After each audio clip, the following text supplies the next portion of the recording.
शाहबानो बेगम case 1985। इस वाद में सुप्रीम कोर्ट ने शाहबानो बेगम को गुजारा भत्ता देने के लिए निर्देश दे दिया था और इस समय जो प्रधानमंत्री थे राजीव गांधी थे और उनकी लोकसभा में सीट आई थी 414 सीट आई थी और उन्होंने इस सुप्रीम कोर्ट के फैसले को उलट के रख दिया, पलट के रख दिया और यहीं से राजीव गांधी का पूरा जिंदगी उथल पुथल हो गया। इन्होंने सुप्रीम कोर्ट के फैसले को बदल दिया। आज तक का रिकॉर्ड है कि सबसे अधिक सीट लोकसभा में आई थी राजीव गांधी की 414 सीट और वहीं से वर्तमान में मोदी जी ने नारा लाया था अब की बार 400 पार। ये आप जानते हैं, नेता लोग तो सब उनको सब पता होता है और जानते हैं कि जो आने वाली अगली पीढ़ी पिछली बातें भूल चुकी है और उनको कुछ क्या पता होगा। बताइए कितने लोग को पता था 1985 में राजीव गांधी की 414 सीट आई थी, आज तक की सबसे लोकसभा में अधिक सीट आई थी और वहीं से इन्होंने नारा लाया था अब की बार 400 पार। ठीक है, तो आइए इस केस पे चर्चा करते हैं। केस में क्या हुआ था, क्यों यह केस इतना बहुत ही पॉपुलर हो गया। तो देखने से पहले वीडियो पर नए होते वीडियो को लाइक करिएगा, सब्सक्राइब करिएगा, क्योंकि हम भी आपके लिए मेहनत करते हैं। तो आपका एक लाइक, प्यारा सा कमेंट, सब्सक्राइब दे करके हमारा भी मोटिवेशन बढ़ता है। तो मोटिवेशन को कम ना करिए ताकि हम और ही अत्यधिक ऊर्जा से, एनर्जी से आपको अच्छी अच्छी वीडियो प्रोवाइड कर सके। तो आइए साथियों देखते हैं, जो ये शाहबानो बेगम थी यह एक मुस्लिम महिला थी और इनका जो हस्बैंड थे इनका नाम था मोहम्मद अहमद खान। यह मध्य प्रदेश के इंदौर में एक बहुत ही बड़े नामी वकील थे। तो ये जो शाहबानो थी इनका हस्बैंड मोहम्मद अहमद खान से इनका निकाह हुआ था और निकाह होने के 37 साल बाद, निकाह होने के यानी कि शादी होने के 37 साल बाद जो थे ये मोहम्मद अहमद खान जो इंदौर के एक नामी वकील थे, इन्होंने शाहबानो बेगम को तलाक दे दिया, डिवोर्स दे दिया। तो ये जो शाहबानो जो बेगम थी इन्होंने डिस्ट्रिक्ट कोर्ट में गया, क्योंकि समझिए मामला पहले थोड़ा सा कि जब कभी भी हम उस पर चर्चा करेंगे, लेकिन इस केस को पूरा आप डिटेल से समझिए। तो पहले जो मुस्लिम में विवाह होता है, मुस्लिम में जब विवाह होता है तो विवाह के समय जब निकाह पढ़ा जाता है, निकाह जहां कहते हैं कबूल है कबूल है कबूल है, तो वहां पर एक मेहर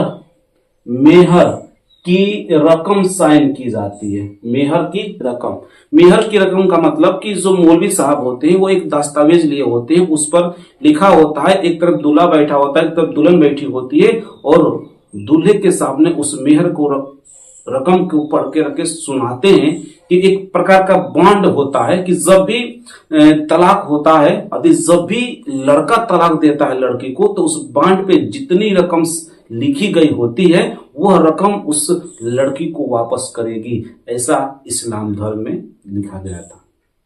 ठीक है, मेहर की रकम। तो लड़के की तरफ यानी कि दुल्हा की तरफ के लोग यही चाहते हैं कि ये रकम कम से कम साइन की गई हो।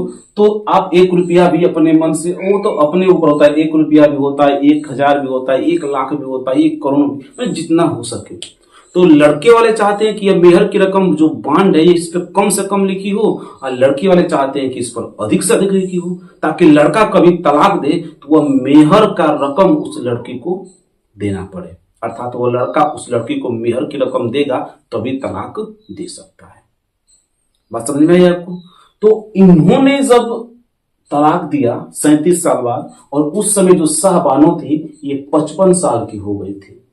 अब 55 साल की होने के बाद तलाक जब दिया तो जो ये अहमद खान थे इन्होंने दूसरी शादी कर ली और दूसरी शादी करने के बाद इनकी दूसरी पत्नी और मोहम्मद अहमद खान ने शाहबानो को घर से निकाल दिया।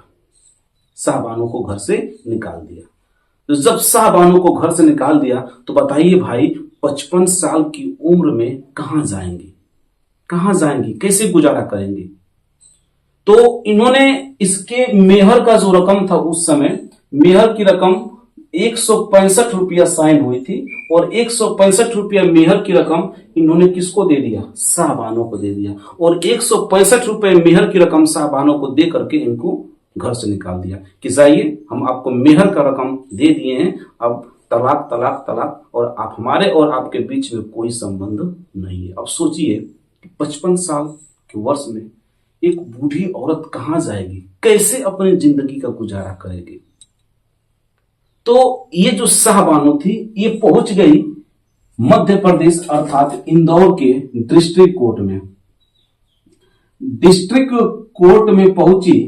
अब पहुंचने के बाद इन्होंने कहा कि हमें गुजारा भत्ता दिया जाए, गुजारा भत्ता दिया जाए, अर्थात हर महीने करके कुछ न कुछ इनको धन दिया जाए ताकि इनकी जिंदगी का गुजारा हो सके। कौन कहा? तो शाहबानो ने कहा, डिस्ट्रिक्ट कोर्ट में कहा। किसके कोर्ट में कहा? डिस्ट्रिक्ट कोर्ट में कहा। ये मामला कब का है? 1985 का है। तो डिस्ट्रिक्ट कोर्ट का जवाब आया कि आपको मेहर की रकम दे दी गई है, दे दी गई है। जब मेहर की रकम दे दी गई है तो आपको फिर गुजारा भत्ता नहीं मिलेगा। इस्लामिक कानून में ऐसा नहीं है कि मेहर की रकम देने के बाद गुजारा भत्ता दिया जाए। डिस्ट्रिक्ट कोर्ट ने मना कर दिया, बिल्कुल कहा कि नहीं दिया जाना चाहिए। ऐसा नहीं है इस्लाम धर्म में कि यदि तलाक होता है तो जब लड़का मेहर की रकम दे दे तो उसको गुजारा भत्ता भी देना पड़ेगा।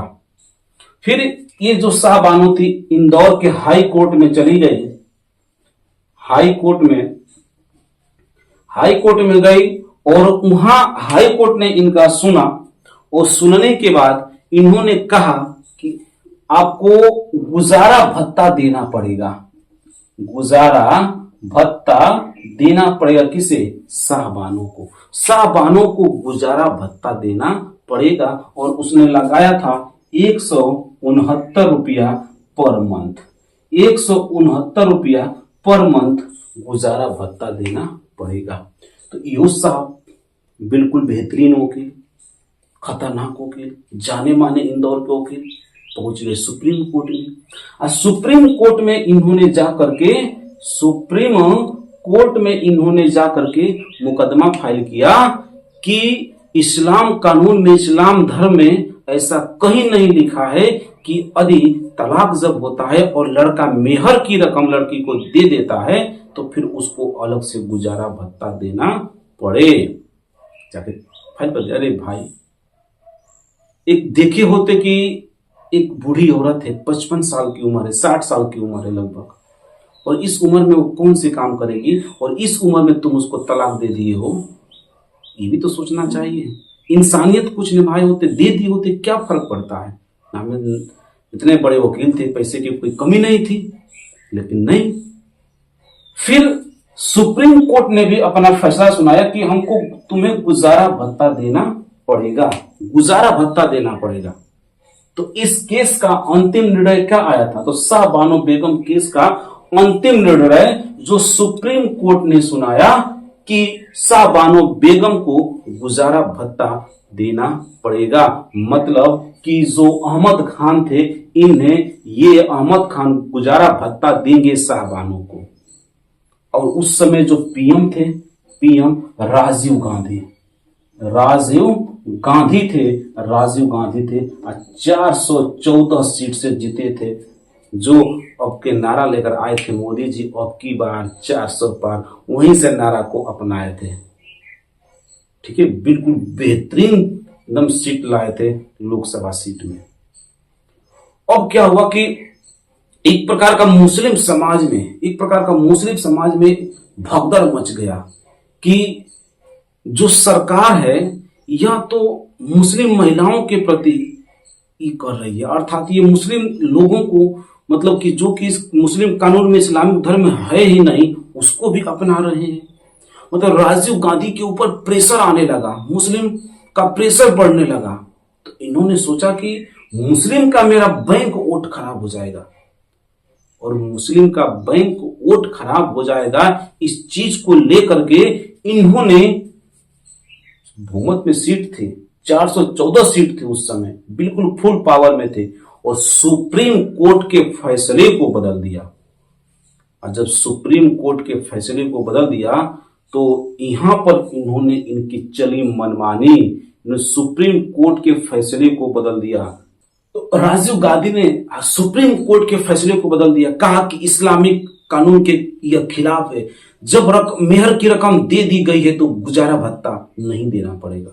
ये बिल्कुल गलत है, सुप्रीम कोर्ट ने गलत फैसला दिया है और उनके सुप्रीम कोर्ट के जो फैसला थी उसको उलट कर दिया, खत्म कर दिया, मना कर दिया मानने से, मतलब लोकसभा में पारित करके उसको हटा दिया। उस समय राजीव गांधी के एक मंत्री हुआ करते थे आरिफ मोहम्मद खान। आरिफ मोहम्मद खान, इन्होंने राजीव गांधी को समझाया कि गलत है, गलत है, महिला ही तो है, महिला ही तो है, गुजारा भत्ता उसे मिलना ही चाहिए। और उसी समय सुप्रीम कोर्ट ने यूसीसी लाई, UCC, uniform civil court, uniform civil court लाई और कही कि केवल मुस्लिम ही महिला को नहीं गुजारा भत्ता मिलना चाहिए, हिंदू महिलाओं को भी यदि उनका तलाक होता है तो उन्हें गुजारा भत्ता मिलना चाहिए पर मंथ। तो अब मुस्लिम महिला हो या तो हिंदू महिला हो, किसके साथ, यूसीसी के तहत, यूनिफॉर्म सिविल कोड के तहत उन्हें गुजारा भत्ता दिया जाता है अगर वह उसे लड़का तलाक देता है तो। यदि लड़की तलाक देती है, कोनो औरहा बोरहा मिल गया, अकलोल पकलोल मिल गया और उसके साथ लड़की गुजारा नहीं कर पाती है तो लड़की भी तलाक दे सकती है। तो लड़की तलाक देती है तो फिर उसे गुजारा भत्ता नहीं देना पड़ेगा, लेकिन लड़का तलाक देता है तो गुजारा भत्ता देना पड़ेगा। तो आरिफ मोहम्मद ने यहाँ राजीव गांधी को समझाया था, अरे छोड़ दीजिए, जान दीजिए, गुजारा भत्ता देना अच्छी बात है, इतने उम्र में 55 साल 60 साल की उम्र में अपने गुजारा कैसे करेंगे, कैसे कर पाएगी, लेकिन नहीं, बदल दिया। और उन्होंने भी, मोहम्मद आरिफ खान ने भी उस समय कांग्रेस से इस्तीफा दिया और जा करके ज्वाइन किया बीजेपी, और आज वर्तमान में वह बीजेपी पार्टी से बिहार के राज्यपाल बने हुए हैं। और इस प्रकार से जो था कि पूरे इस कोर्ट के फैसले को पलट देने से पूरा देश में भगदड़ मच गया और वहीं से राजीव गांधी अपने चरमोशिरा पर जो उड़ रहे थे बिल्कुल धड़ाम से नीचे गिर गए। तब तक उधर तमिलनाडु में लिट्टी को अपना अफसर पुलिस भेज करके उस पर कार्रवाई किए, फिर वहां पर भाषण दे रहे थे और एक महिला गई उनका पैर छूने, बम लगा के रखी थी, बम फटा, काम खत्म हो गया। मतलब राजीव गांधी का उसके बाद जिंदगी बिल्कुल त्राही त्राही मच गई, बिल्कुल एकदम त्राही त्राही हो गए थे एकदम।